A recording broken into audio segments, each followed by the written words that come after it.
श्री हसनैन मसूदी जी।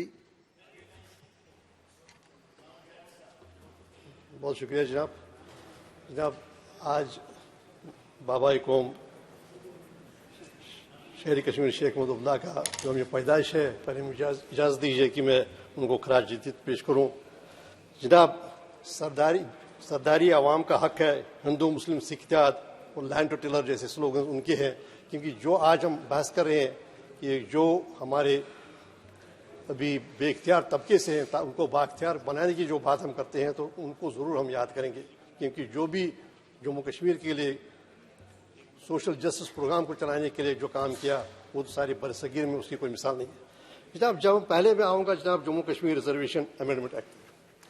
जनाब, ये एक्ट हमें सीधे सीधे 5 अगस्त 2019 के फैसलों पर लेता है। क्यों?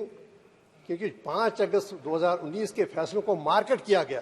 एक के बाद एक मंत्री ने कहा, एक के बाद एक लीडर ने कहा कि वहां कुछ नहीं था, स्टोन एज है, कोई रिजर्वेशन नहीं, कुछ नहीं, वहां पर सब पिछड़े थे, कोई एससी की कोई बात नहीं। यह जो एक्ट है 2003 का है। जिस एक्ट में आज आप तरमीम कर रहे हैं, ये 2003 का है। 2003 में ये सारा रिजर्वेशन दिया गया था, तो आज आप उसका सिर्फ तरमीम कर रहे हैं। तो ये पहले जानने की जरूरत है, जो मिस पर जो मार्केट किया गया 2019 के फैसले, वो सारा गलत था। और जो ये एक के बाद एक वजीर ने जो यहाँ कहा कि वहाँ कुछ नहीं था, कोई तरक्की नहीं थी, वो सारा बिल्कुल एक फ्रेब था, एक झूठ था, मिसलीड किया गया कंट्री को। इससे आज उसकी तायीद होती है। तो जनाब, दूसरी बात यह है कि आज हम स्टेट जो लेजिस्लेचर है, जम्मू कश्मीर का लेजिस्लेचर है, उसके इख्तियारात का इस्तेमाल कर रहे हैं। क्यों कर रहे हैं, कैसे कर रहे हैं? यह कानून तो जम्मू कश्मीर के लेजिस्लेचर का बनाया हुआ ना, इसका संशोधन, इसकी तरमीम तो वही करेगा ना। ये क्यों हम कर रहे हैं, कैसे करें, किस इख्तियार के तहत कर रहे हैं? जनाब, ये हम कर रहे हैं रीऑर्गेनाइजेशन एक्ट के तहत। उसका उपयोग करके, उसका इस्तेमाल करके हम कहते हैं कि हम ये यहाँ ये तरमीम करेंगे। जनाब, मुझे कहिएगा, एक फंडामेंटल क्वेश्चन है। रीऑर्गेनाइजेशन एक्ट जो है उसको चैलेंज किया गया सुप्रीम कोर्ट के सामने। हमने अपनी बहस तमाम की, आपने भी अपनी बहस तमाम की। वहाँ आपके जो अटॉर्नी जनरल थे उन्होंने बहस की, सॉलिसिटर जनरल थे उन्होंने बहस की। हमने पूरा अपना ये पक्ष रखा कि कैसे रीऑर्गेनाइजेशन एक्ट जो है वो आइन के मुनाफी है, आइन के विरोध में बनाया गया है, कैसे हम उस आइन को रोनते हुए बनाया गया। जनाब, अगर वहां पर सुप्रीम कोर्ट ने अपना फैसला महफूज रखा है, तो क्या ये आपको शोभा देता है कि आप उसी कानून का प्रयोग करें, उसी कानून का इस्तेमाल करें जो जुडिशल सिक्योरिटी में है, जो सुप्रीम कोर्ट ने रिजर्व किया फैसला, सारे दलाइल सुन के हमारी हमारा ये कहना है कि आपके पास कोई इख्तियार ही नहीं है। आपको आर्टिकल 3 के तहत, आर्टिकल 1 के तहत आपको स्टेट के 2 हिस्से करने का, फ्रैगमेंट करने का, यूटीज में डिवाइड करने का कोई इख्तियार है ही नहीं। और ये आपने आईन को रोंद कर किया। तो अगर जनाब टॉप कॉन्स्टिट्यूशनल कोर्ट के पास मामला है, होना यह चाहिए था कि हम सब इसका इंतजार। ये मैं कंटेंट पर नहीं हूं, मैं तरीकेकार पर हूं। ये नहीं कि जो जिस जाति को या जो हमारा जो हिस्सा है, सेगमेंट है, उसको बाइख्तियार नहीं बनाना चाहिए। मैंने पहले हवाला दिया बाबाई कौम का कि उन्होंने कैसे सोशल जस्टिस प्रोग्राम तक 34 लाख कनाल जमीन ट्रांसफर किए और उसमें 70% डॉक्टर जितेंद्र सिंह जी मेरी बिल्कुल तायीद करेंगे, जम्मू में एससी को गया। लेकिन बात यह है, एक मूल मंत्र है हमारा विश्वास है आइन पर, तो आइन को रोदा जा रहा है। कैसे आप कर रहे हैं? इंतजार कीजिए, सुप्रीम कोर्ट फैसला देगा, कुछ दिनों का इंतजार होगा, वहां से फैसला आएगा, उसके बाद करना चाहिए था। ये एक पहली बात है। दूसरी बात है कि आप स्टेट के ये छोड़ना चाहिए था। स्टेट असेंबली है ही नहीं। यहां पर वादा किया गया स्टेट को रेस्टोर किया जाएगा। 6 साल से इंतजार कर रहे हैं, 10 साल से कोई इलेक्शन नहीं हो रहे हैं। आप खुद से जवाब पूछिए ना। आपकी एक जिम्मेदारी है, कॉन्स्टिट्यूशनल ऑब्लिगेशन, जो पॉस्टरिटी के लिए आपकी जिम्मेदारी है। देखिए, आप जो आपने यहां पर वादे किए उनकी तकजीब कर रहे हैं। तो जनाब, हर एक को उसका हक मिलना चाहिए, उसके खिलाफ हम नहीं है। लेकिन आप कहिएगा कि आप किस इख्तियार का इस्तेमाल करें। दूसरी बात है, नहीं जी 5 अगस्त के बाद सब ठीक हो गया। अगर सब ठीक हो गया, ये क्या बात है? आप खुद से सवाल पूछे, 10 साल के बाद भी वहां कोई इलेक्शन नहीं होने की हिम्मत नहीं हो रही है आपको करनी। आपने यूएलबीज की इलेक्शन भी नहीं की, पंचायत भी खत्म कर दी। क्या जब हमारे प्रधानमंत्री पेरिस में कहते हैं कि सिक्योरिटी काउंसिल का क्या महत्व है, जब उसकी सबसे बड़ी जमहूरियत उसका हिस्सा नहीं है, उसका मतलब है हमारे देश के साथ हम उसकी तायद करते हैं, लेकिन वो कैसे कहते हैं मदर ऑफ डेमोक्रेसी इंडिया, जब 1.5 करोड़ लोगों को 10 साल से कोई हक ही नहीं है। तो दूसरी बात यह है जनाब, दूसरी बात आप कहते हैं कि सब ठीक हो गया। अगर अगर अगर आप बात कर दीजिए जम्मू कश्मीर का मामला, अगर सब ठीक है तो जनाब आप G20 में वहां के जो आए थे उनको दाशिगाम क्यों नहीं ले सके, गुलमर्ग क्यों नहीं ले सके? आप कहिए आप एम्बेसडर्स को लाए, लेकिन आपकी हिम्मत नहीं हुई गुलमर्ग लेने की, दाशिगाम। दूसरी बात यह है, जब आप कह रहे हैं कि पथराव बंद हो गया, अरे पथराव बंद हो गया चलिए ठीक है, लेकिन ये हाइब्रिड मिलिट्री की नई चीज किसने बनाई? ये आपके सिक्योरिटी फोर्स है कि आप हमारे दरमियान बैठे हैं, सारा सदन सुन ले, आप कह रहे हैं हमारे दरमियान बैठे हैं हाइब्रिड मिलिटेंट्स। वो क्या है? हाइब्रिड मिलिटेंट है जो अपना काम काज करता है, अपना स्टॉल है, अपनी दुकान पर बैठा है, अपनी नौकरी पर बैठा है, लेकिन हाइब्रिड मिलिटेंट है, उसके जेब में या कहीं पर कोई हथियार है। जब इसको संदेशा मिलेगा, उसको हिदायत होगी, वो करेगा, वो अपना काम करेगा। यही ईदगाह में हुआ, हमारे पुलिस ऑफिसर पर गोली चलाई गई। यही अभी टंगमर्ग में हुआ, एक पुलिस ऑफिसर को शहीद किया गया। और अभी जैसे कि सुप्रिया जी ने जिक्र किया, कोकरनाग में, वो तो अंदाज के साथ वाला इलाका है, कोकरनाग में हमारे कमांडिंग ऑफिसर चले गए, और आपका अपना एतराफ है कि ये वहां का जो कश्मीर का है वहां से ही कोई नौजवान था। तो जनाब जो आप बेच रहे हैं देश को, सब नॉर्मल है, नॉर्मल सी नैरेटिव बना रहे हैं, कुछ कल्चरल प्रोग्राम्स के बुनियाद पर, कुछ इवेंट्स की बुनियाद, ये कैसे आप गुमराह करें देश को? आपकी जिम्मेदारी है देश को वो कहें जो सच है। तो जनाब ये रही ये बात, अगर आपने कहा था कि वहां जहां पर ही मैंने सुना, यहाँ पर मंत्री जी कह रहे थे न कोई जूनियर जस्टिस एक्ट है, न कोई रिजर्वेशन है, न कोई एससीज के लिए है। उन्हें मालूम नहीं था कि 70% ऑफ जो लोग थे, एससीज थे, उनको लैंड टू टिलर प्रोग्राम के तहत शेर कश्मीर के जमीन फराहम की। तो ये एक बात है। दूसरी बात है, ये रही बात जनाब आपकी जो रिजर्वेशन एक्ट की। आप ले रहे हैं सरकार जो जम्मू कश्मीर के लेजिस्लेचर का इख्तियार है वो इस्तेमाल करें, एक ऐसे कानून के तहत इस्तेमाल करें जो इस वक्त जिसके चैलेंज किया गया है। और कॉन्स्टिट्यूशनल मॉरलिटी जो है, कॉन्स्टिट्यूशनल प्रॉपर्टी है, वो आप पर लाजिम करती है आप सुप्रीम कोर्ट का लिहाज करें, सुप्रीम कोर्ट का एहतराम करें। सुप्रीम कोर्ट जब तक कोई फैसला नहीं देता तब तक कोई काम न करे, उस कानून को अमलाने का। ये हो गई जनाब जहां तक रिजर्वेशन की बात। अब ये कहिए असेंबली का ही नहीं, आप कह रहे हैं मैं करूंगा, हम करेंगे रिजर्वेशन। अरे जनाब रिजर्वेशन के जो कंटेंट है बिल का वो तो अलग बात है, लेकिन आप किस चीज का इस्तेमाल करके ये रिजर्वेशन कर रहे हैं? जनाब कहीं पर असेंबली है नहीं, आप कहते 2 सीटें रखेंगे जो हमारे कश्मीर माइग्रेंट्स है और एक रखेंगे पीओके जो हमारे मार्क्स माइग्रेंट्स है। जब असेंबली ही नहीं है तो क्या जल्दी है, क्या इजलत है? And more so when we have the Parent Act, and that is kind of being implemented now, is under judicial scrutiny before the top constitutional court of the country. आप अमानता कैसी करते सुप्रीम कोर्ट की, कैसे उसको खातिर में नहीं लाते supreme court को? ये होना नहीं चाहिए था और ये होना नहीं चाहिए। तो दूसरी बात है, अब किसको ये इख्तियार दिया जा रहा है? आप खुद देखिए किसको इख्तियार दिया जा रहा है। इख्तियार दिया जा रहा है एलजी को। वो नॉमिनेट क्यों? आप एलजी को जो एक नॉमिनी है, जो एक अपॉइंटी है प्रेसिडेंट के, आप उसको कैसे इख्तियार दे रहे हैं?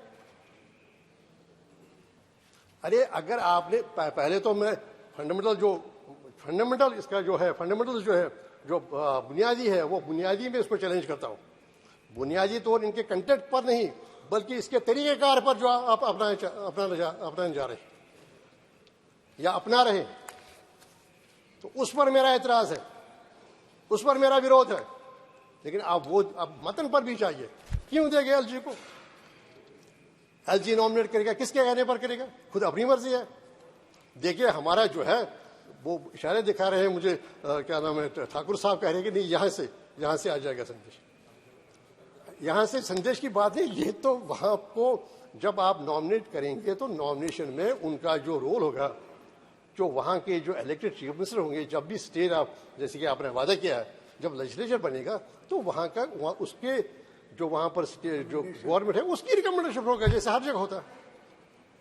आप ये नहीं, आप इस बात का भी एहतराम कीजिए, हमारी कॉन्स्टिट्यूंट असेंबली का बनाया हुआ आईन अभी नाफिजुल अमल है, जिसके साथ गिरधारी लाल डोगरा मरहूम थे, कृष्णदेव सेठी थे, तो सरदार बुद्ध सिंह थे, कोशक बकवाला थे। क्या वो किसी ने भी मनसूख किया वो आईन? खुद से सवाल पूछे। क्या आईन, पार्लियामेंट को आईन मनसूख करने का हक है, इख्तियार है? नहीं है।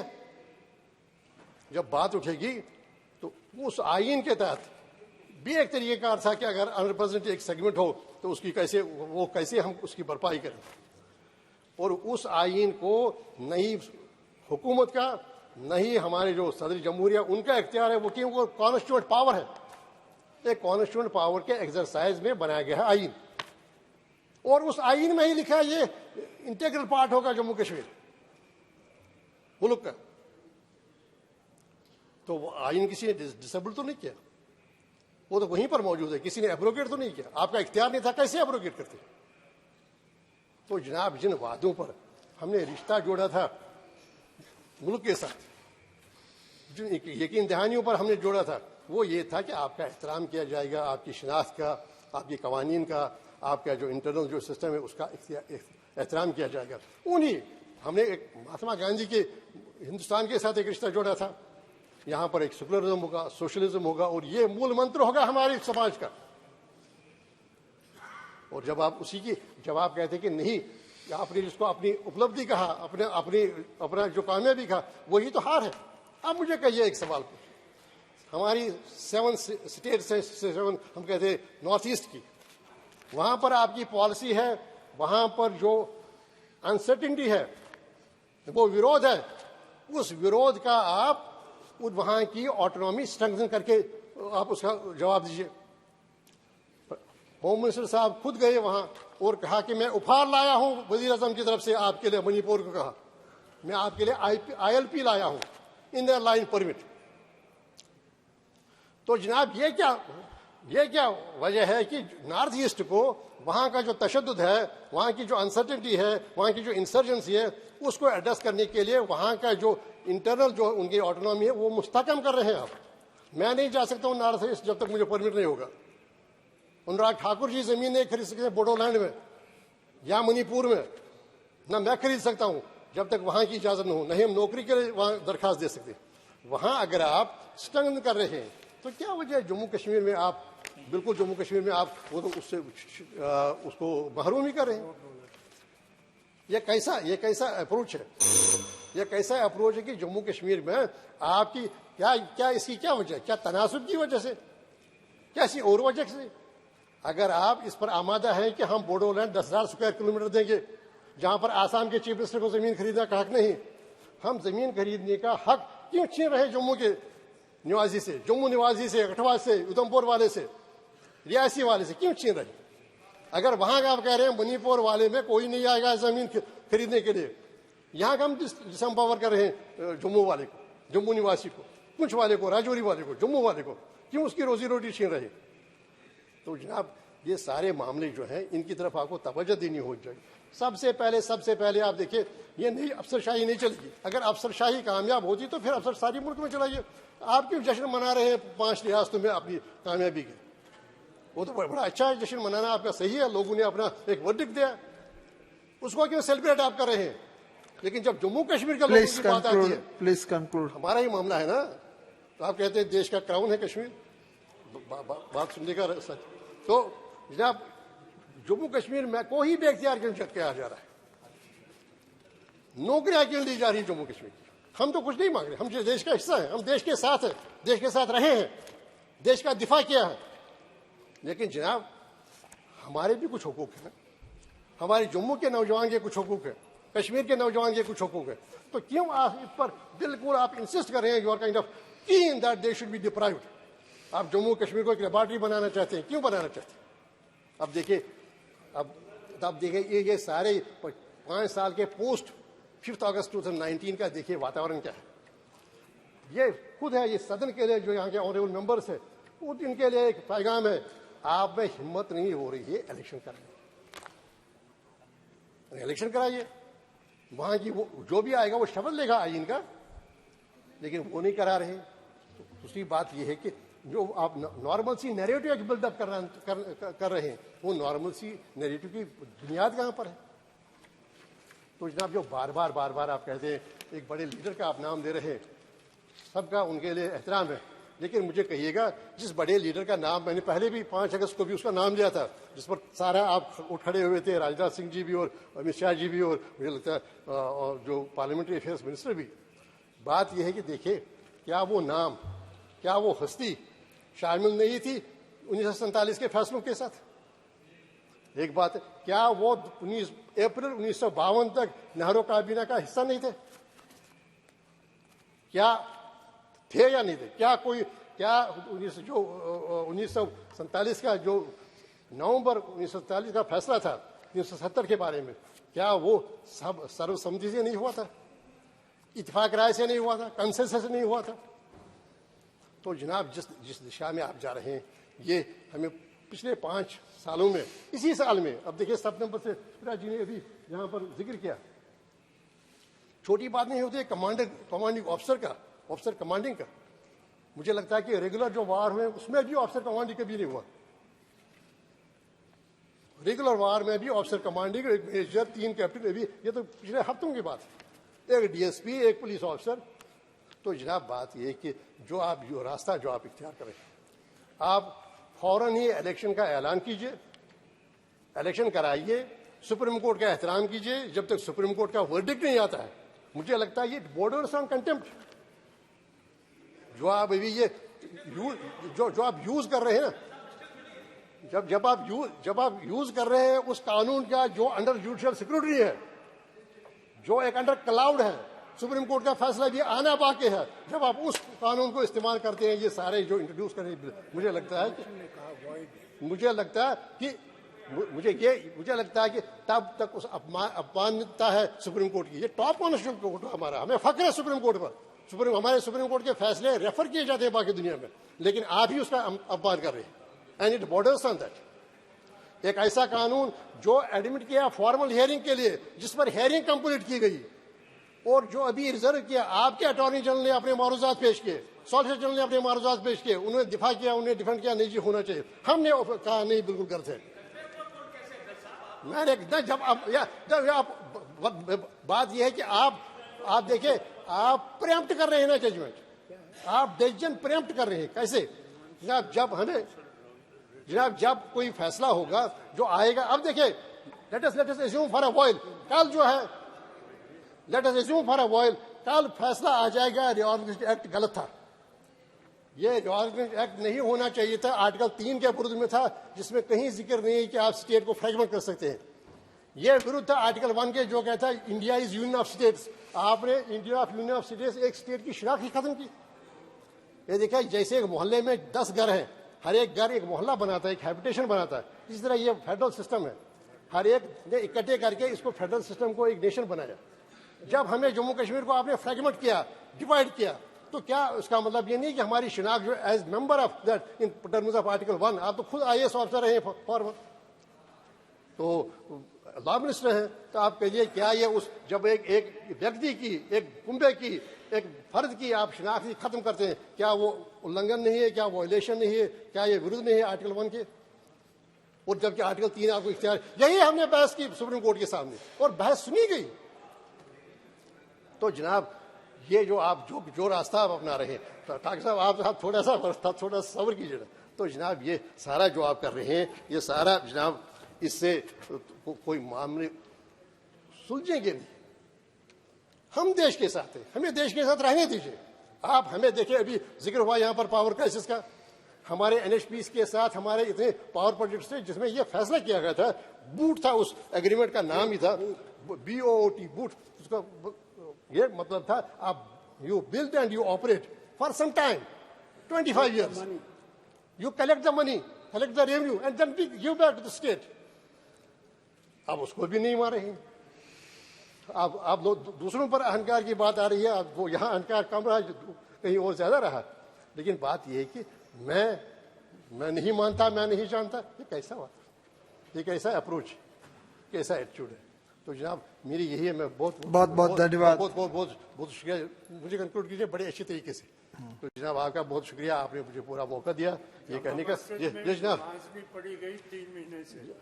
तो अब देखिए, यही जब हम जिक्र कर रहे हैं तो जब हम जिक्र करते हैं नॉर्मलसी का, अभी 7 जुम्मा से श्रीनगर की जामा मस्जिद में नमाज नहीं पढ़ी, तो जनाब आप कह रहे हैं नहीं छोड़ दिया है।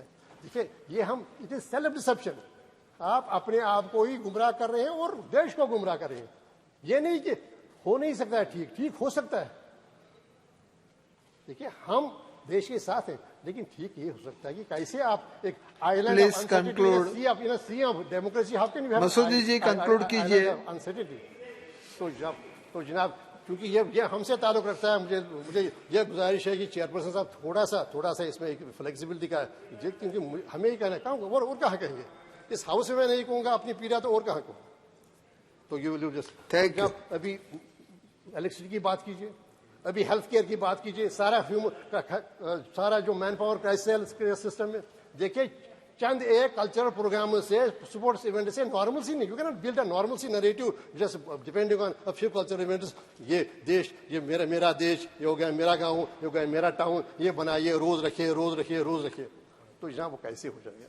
तो मेरी यही आपसे इज़्ज़त है कि आप इन पर तब तक आप नहीं इंसिस्ट कीजिए, तब तक जब तक कि सुप्रीम कोर्ट का फैसला भी ना आ जाएगा। जो भी होगा वो भी होगा, उसके बाद हमारी दूसरा पड़ाव होगा और क्या तरीका होगा। तो तब तक मैं कंटेंट पर नहीं, जो ये है, जो प्रयास है, हम कहते हैं हर एक को इख्तियार मिले, हर एक को बाइख्तियार बनाया जाए, जो अभी तक अंडर प्रिविलेज्ड है, जो at the end of the Q है, उसको भी दिया जाए रिजर्वेशन भी। लेकिन ये तरीकेकार बिल्कुल असंवैधानिक है, अनकॉन्स्टिट्यूशनल है और कॉन्स्टिट्यूशन रोन करके आ जाए। Thank you very much. Anurag ji. माननीय सभापति, मैं बीच में रोकना नहीं चाहता था, लेकिन एक बात कही गई कि चुनाव, और ये कहा क्या हुआ धारा 370-35 के हटाने के बाद। मैं कह सकता हूं on the floor of the house कि जो 70 साल तक ये लोग नहीं कर पाए, एक तो पहली बात अनुच्छेद 370-35 को हटाया भी, और जब कोविड का समय था उस समय भी डीडीसी के चुनाव किसी ने जम्मू कश्मीर में करवाए तो ये नरेंद्र मोदी जी की सरकार की प्रतिबद्धता थी और सफल चुनाव हुए। अगर पंचायती राज के नुमाइंदों की बात करें, ना केवल चुने गए, माननीय प्रधानमंत्री जी उनसे स्वयं मिले भी और ये सुनिश्चित भी किया कि कश्मीर के गांव-गांव तक विकास भी कैसे हो। और यही नहीं, यहां पर कहा गया कि इस परिवार का या उस परिवार का बहुत बड़ा योगदान है। मैं उस पर नहीं जाता, मैं किसी को कम करने नहीं जाता, लेकिन महाराजा हरि सिंह का ही नाम भूल गए जिन्होंने विलय साइन किया था। क्या उनका कोई उसमें योगदान नहीं होगा?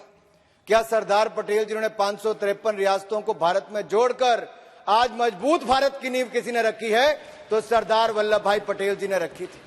जो कमियां नेहरू जी की गलती के कारण रह गई, उसको सुधारने का काम अगर 5 अगस्त 6 अगस्त को यहां पर देश की संसद में किया गया तो नरेंद्र मोदी जी की अध्यक्षता में उस भूल को सुधारने का काम भी भारत की सरकार ने और संसद ने उस समय किया। आपने ठीक कहा, किसी भी फौजी के या पुलिस वाले के शहादत पर हम सबको उतना ही दुख होता है जितना आपको भी हुआ, लेकिन उससे ज्यादा दुख मुझे इस बात का है कि 75 साल में से 60 साल से ज्यादा आप सत्ता में रहे। 45,000 लोगों की मौत जम्मू कश्मीर में हुई, जिसमें हजारों सैनिकों की भी मृत्यु हुई, शहादत हुई। तब तक तो आप में से कोई नहीं बोला। 10 साल आप उस सरकार का हिस्सा रहे, हमारे फौजी भाई बुलेट प्रूफ जैकेट मांगते रहे, 10 साल तक आप खरीद नहीं कर पाए। शायद कमीशन को ढूंढ रहे होंगे। यह नरेंद्र मोदी जी की सरकार है जिसने मेक इन इंडिया सही बुलेट प्रूफ जैकेटें 2 लाख से ज्यादा देने का काम भी किया है। और यही नहीं, यहां पर कहा गया कि सुप्रीम कोर्ट में मैं कहना चाहता हूं, क्या प्रतिबद्धता है कोई? क्या हम लोग यहां पर कानून पास नहीं कर सकते? और किसको? उसको हक दिलाने का काम करें जिसको आपने हक नहीं दिलाया, उनको हक भी आज नरेंद्र मोदी की सरकार यहां पर दिला रही है। और मैं अंत में केवल इतना ही कहूंगा कि आज जिन परिवारों की बात कर रहे हैं, अगर आप पिछले कुछ पेपर पढ़ेंगे 2-4 सालों के, तो उसमें दिखने को आएगा कुछ बड़े बड़े परिवारों को किसी भी राजनीतिक घरानों से हो, उनको वो जमीनें दे दी गई थी। हमारी सरकार आने के बाद वो सरकारी जमीनें अब वापिस सरकार को दिलाई गई है, लेकिन गरीबों से उनके हक नहीं छीने गए। ये हमारी सरकार ने किया। अंतिम बात कह के मैं अपनी बात को समाप्त कर रहा हूं। आपने सुषमा जी और अरुण जेटली जी को याद किया। मैं इतना ही कहूंगा, जब ये धारा 370-35 से हटाने का काम हुआ तो मुझे आज भी याद है, सुषमा जी ने प्रधानमंत्री जी को और अमित भाई को, दोनों को बधाई दी थी। वो इतनी उत्सुक थी और फोन पे, मैं तो साक्षी हूं, मैं क्योंकि उन्होंने फोन किया, मैं उसके बाद एम्स अस्पताल भी गया।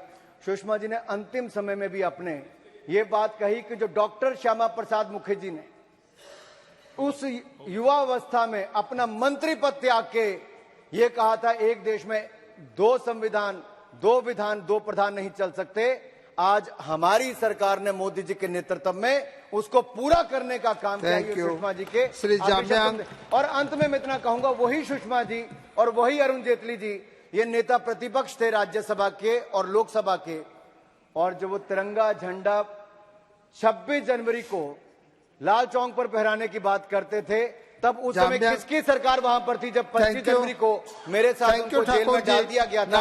अपराध केवल इतना था कि जम्मू कश्मीर में तिरंगा झंडा फहराने की बात करते थे। इसलिए मैं कहना चाहता हूं, ये सत्य से परे है। अगर मजबूती भी वहां पर कहीं आई है और विकास भी हुआ है, तो पिछले 4 वर्षों में बहुत बड़ा बदलाव देखने को मिला।